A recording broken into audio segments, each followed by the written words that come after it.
beginning of a creation period, one of those creation cycles. And he's manifesting everything because there are varieties of living entities. This is the wide creation question. Because the varieties of living entities and the varieties of living entities have different desire. We can say guna and karma, we can say that also.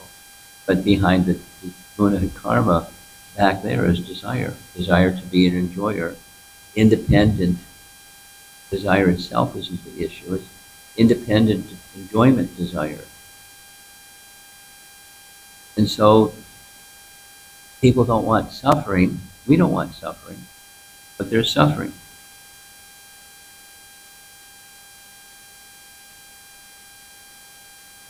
So why are we suffering? Because we wanted it? No, we don't want the suffering, but we're attached to the mood of desiring enjoyment.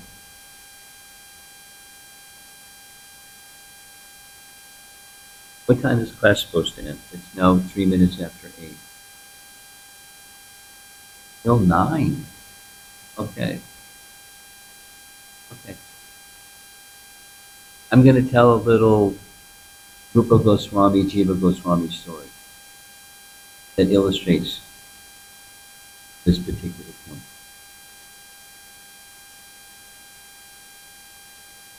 There was a Brahmana who was visiting holy places, a well-known, highly learned Brahmana, who wasn't Vallabha Acharya, but his name was same Vallabha Bhatta, not Vallabha Acharya. I mean, Rupa and Sanatan had a brother named Vallabha. Correct? Did Rupa and Sanatan have a brother? And what was his name?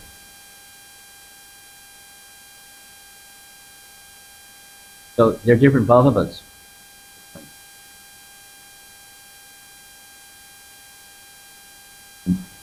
Doing like this because some of your eyes are starting to open and stay awake.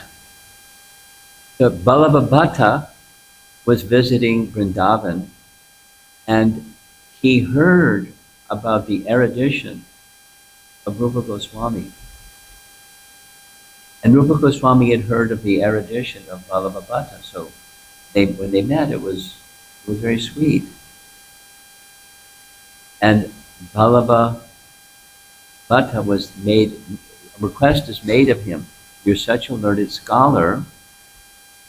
I'm writing a book, Bhakti Rasamrita Sindhu. Can I give you a copy of the manuscript, and you can go through the manuscript and see if you find some discrepancy? You can bring it to my attention, please? Sure. I'll be glad to critique your writing.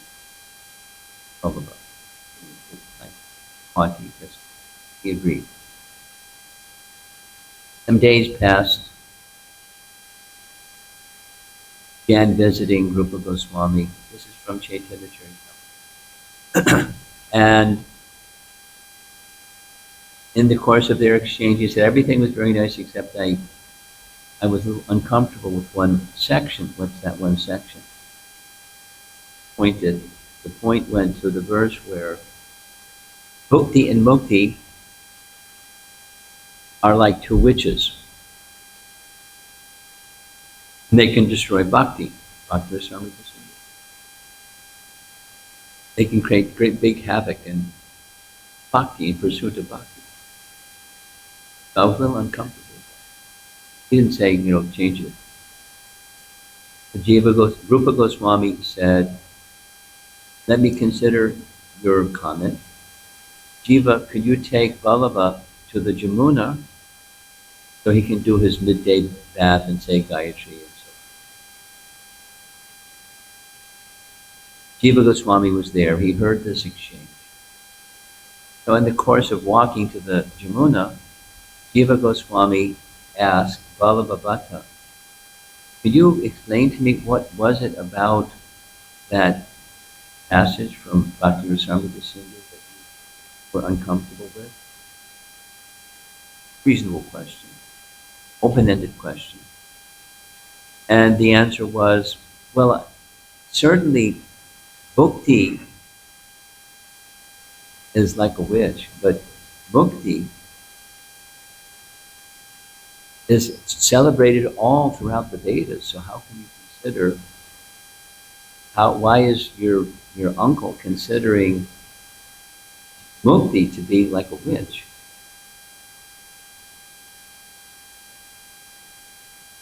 Jiva Goswami said, you've misunderstood writing.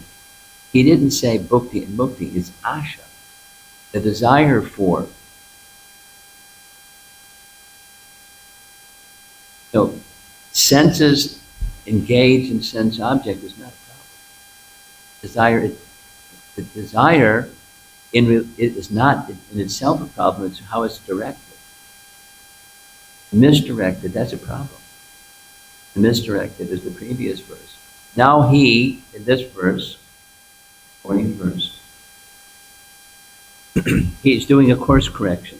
I mean, he's going, by meditating, by fixing his mind upon the personality of Godhead, he's going to enter into another feature of creation, and that's creating the systems by which persons can become elevated rather than degraded. Upward movement instead of a downward movement towards the Supreme.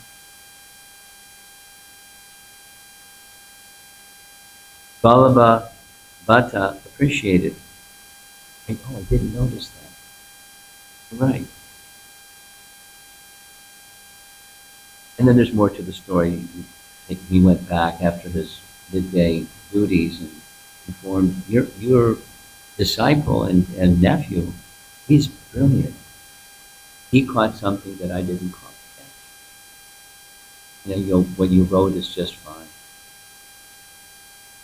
Then there's something else that happened between Rupa and Jiva.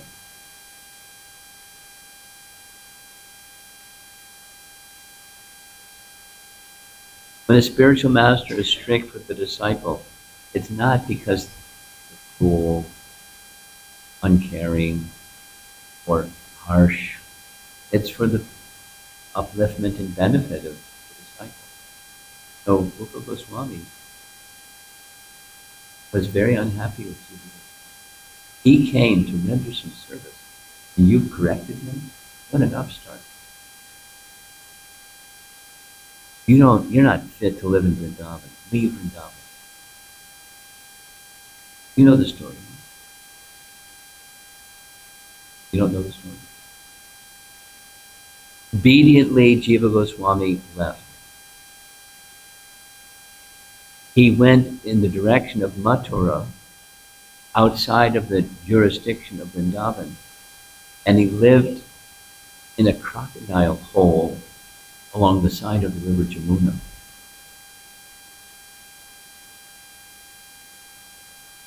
And he ate mud. He was becoming ill. He didn't do madhukari, he just ate mud. Sanatana Goswami, there's details, but he found Jiva Goswami in this deteriorated condition, feeling, very sad that Rupa, his guru, had admonished him in this way. And Sanatana Goswami, there's different versions, but Sanatana Goswami went to Rupa Goswami, his younger brother, and said, what is the most outstanding feature of the teachings of Chaitanya Mahaprabhu? Answer, Jivadaya. Compassion upon the jivas. Very good. Here's one jiva. Show your compassion. Forgive him and allow him to remain in Vrindavan under your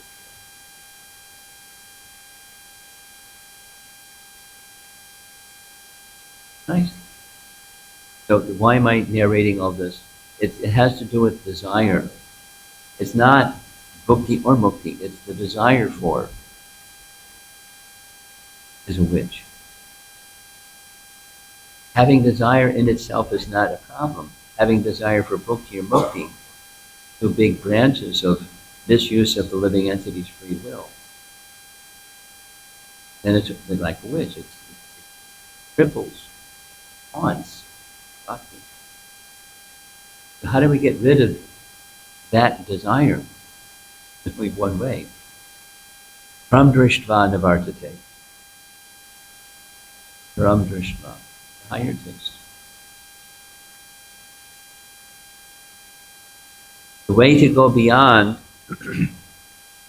compromised bhakti or mechanical bhakti or the vending machine bhakti. Vending machine means I do this and do that, pull the lever and down comes prema bhakti. That's not how it works. It doesn't work.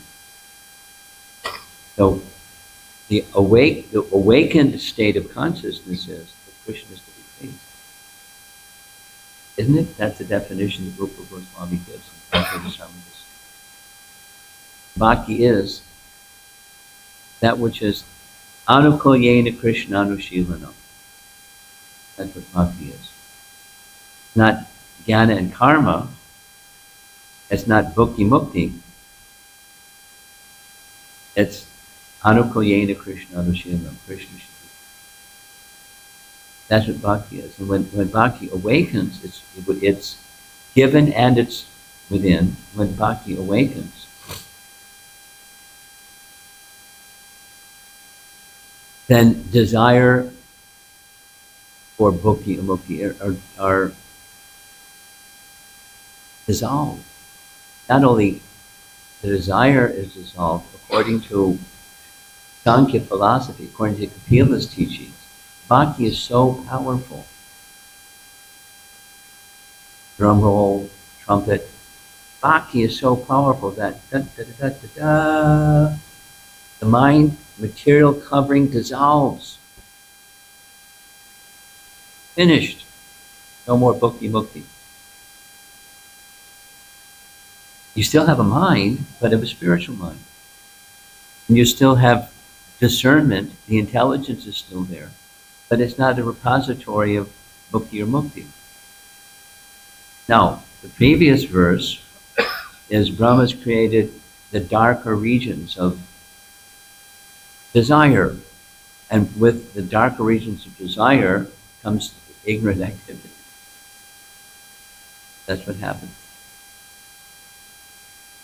So that's not the ultimate purpose of creation is not that, but it's there because people want it. And then the other is because the Lord wants them to be happy, but He doesn't impose it.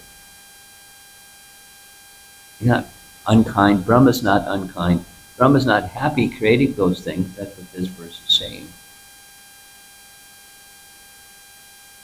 So He wants to create the other part also, because that's the real purpose of creation. Teach us there's no happiness to be found in misuse of free will, and there is happiness to be found in proper use of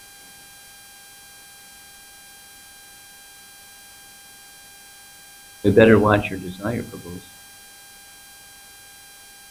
and direct it in a way that's scripturally recommended. Not just mode of goodness, elevation. Urdhvam gacchati sattvastha. The bhakti direction of desire. And where do you get that? From devotees. Look around the room, I see some devotees. So we, each one of us, a service assignment is to become the speakers of and by behavior the examples of Krishna is to be pleased. Good luck, everybody. That's your service assignment. May you be successful. And we all get around the deity, which is beyond those modes, those other darker modes, and the holy name, which is beyond those other modes, and the Bhagavatam, and the holy places, and the service to the devotees, those five. According to Rupa Goswami's Bhakti Rasamrita Sindhu, any one of those five, this is important, any one of those five without offense, small adjective, without offense, qualifier, bhava immediately awakens.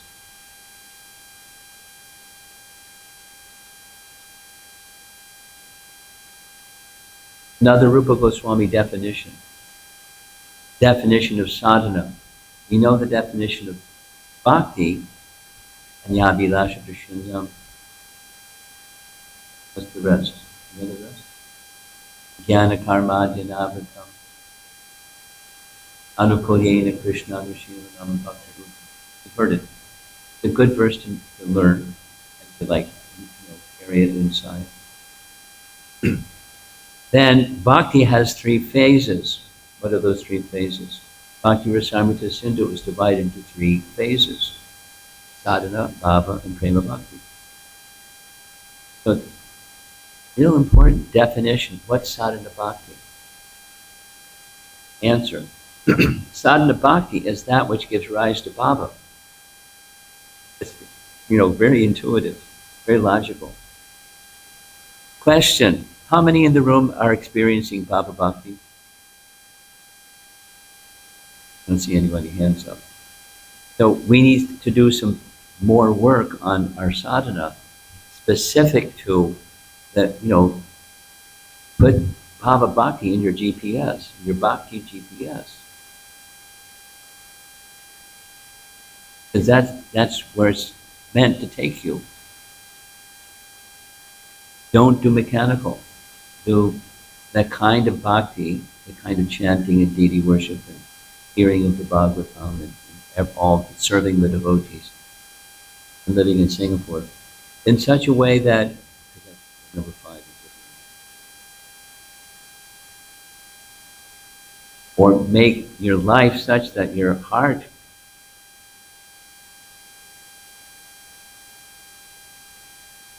is in Vrindavan. When Lord Nityananda,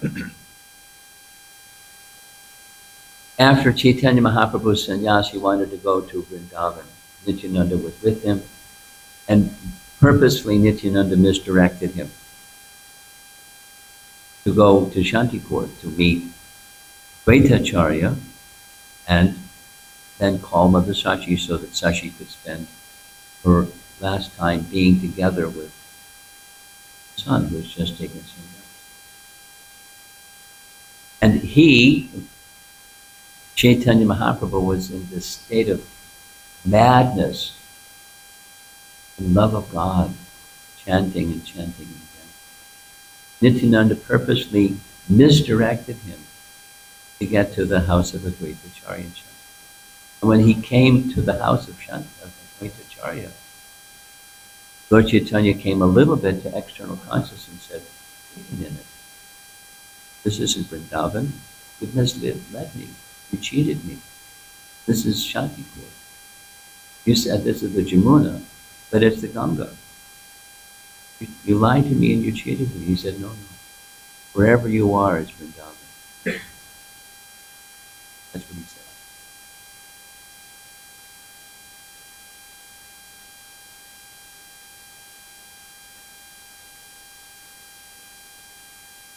Twice, I heard Prabhupada sitting on the Vyasasana. Once when Radha Govinda deities were in Brooklyn, and then after some time it was a rented place, and then they bought a building in Manhattan. So the deities were moved from Brooklyn to Manhattan. And heard it twice, Prabhupada saying, "This temple is not in Brooklyn, it's in Vaikuntha." And he spoke very Vaikuntha. Everyone went, "Jai Prabhupada." Why? Because the consciousness or the activity is centered on. And then again, he said the same thing. The temple is not in Manhattan. The temple is in Vaikuntha. And you heard a recording later. Prabhupada said the same thing in Los Angeles. The temple is not in Los Angeles. The temple is in Vaikuntha. So propose. You're in Vaikuntha. You're not in Singapore, where everything is centered on, at least in the sadhana stage, centered on the service of Krishna, service of the deities, and the service of the representative of the personality of Godhead in the form of our founder Acharya. And one who's engaged in that way, that's Vaikuntha. Not mixed. That's how to get relief from the darkest region of ignorance, material existence. Around us, there's abundant ignorance. Just open your eyes and ignorance everywhere. But there's light also. But that light is through the medium of Vasudeva Bhakti.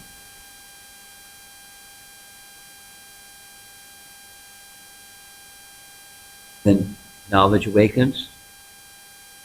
When knowledge awakens, ignorance is dissipated. Even around you, there may be lots of ignorance. Within, ignorance is dissipated. Awakening of Krishna consciousness.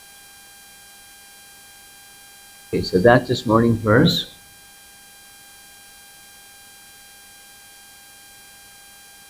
I'll just cover one more time the phrase that's here. Bhagavat Dhyana Putena Manasanyam Tato Srijat. He purified himself by meditation on the personality of Godhead. Then he began another term of creation. Asrija. The other term of creation is upward mobility of the soul or consciousness of Krishna consciousness. So let's see if there's some discussion.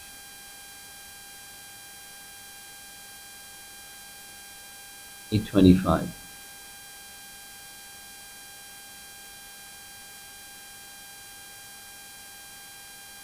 First question always takes a little bit longer.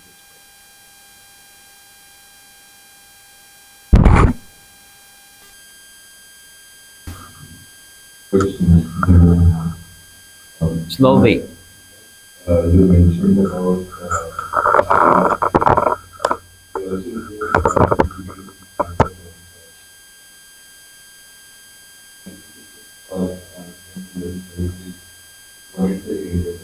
it's the qualification for transcendental service is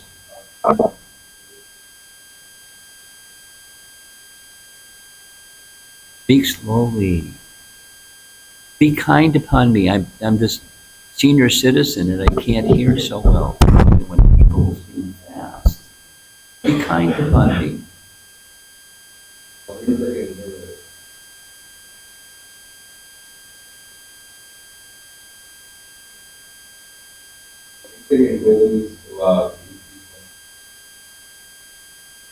Voluntary endeavor.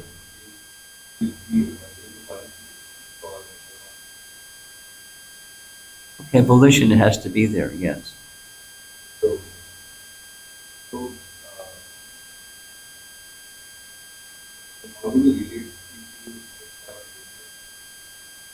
How do we induce people to engage in sadhana bhakti? Oh, you're speaking too fast.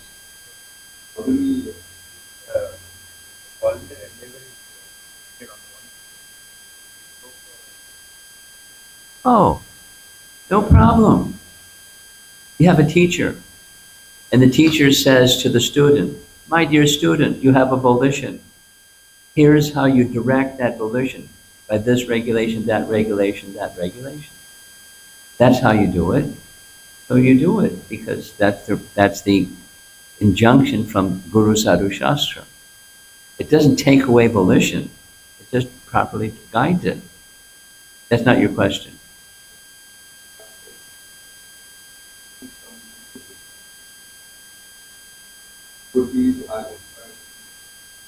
Voluntary service, sure.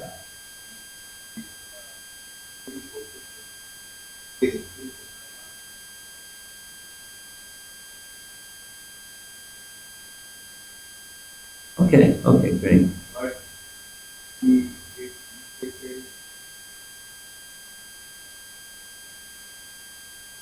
Yes, I'm familiar with it.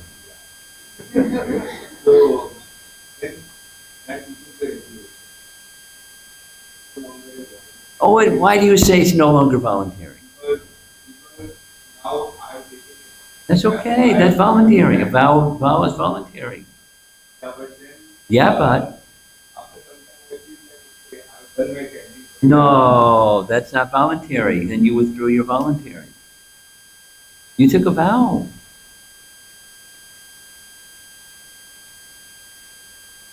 Volition isn't withdrawn.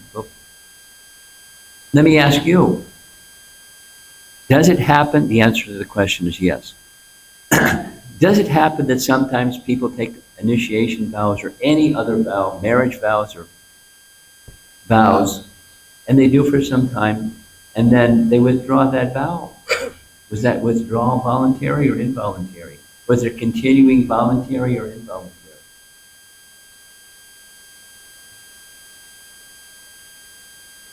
Not regulation and vows don't take away volition.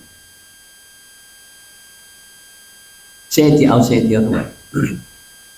One of the phrases I like from Bhaktivinoda Thakur's many cornucopia of wonderful phrases is when submission slackens, that's a volition. I'm submitting, I've taken vows, now it may happen that my submission slackens. And when submission slackens, what happens? When the light becomes dimmer, darkness comes. There's no time lag.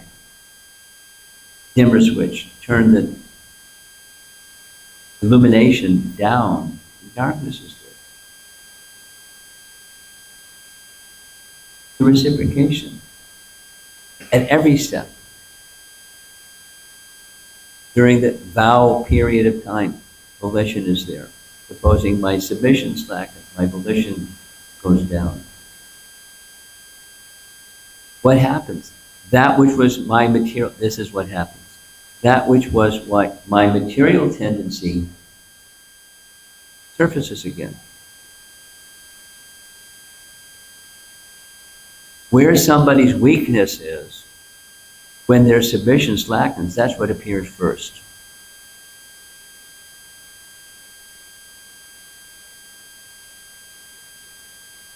Until that point in time where it is Shuddha or Avishuddha, completely gone.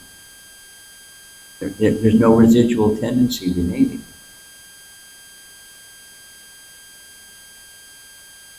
Because volition, degrees of it, yes, but not, it stops because I'm now obliged.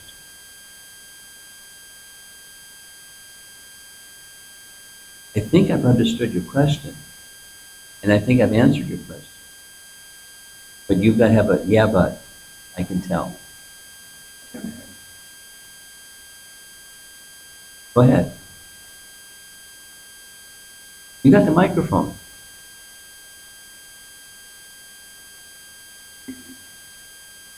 Thank you.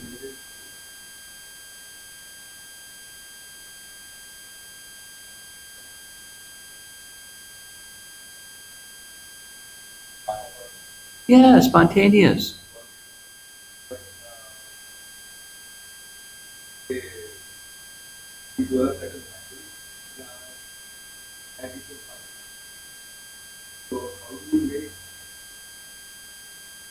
Well, you have to get to raga bhakti.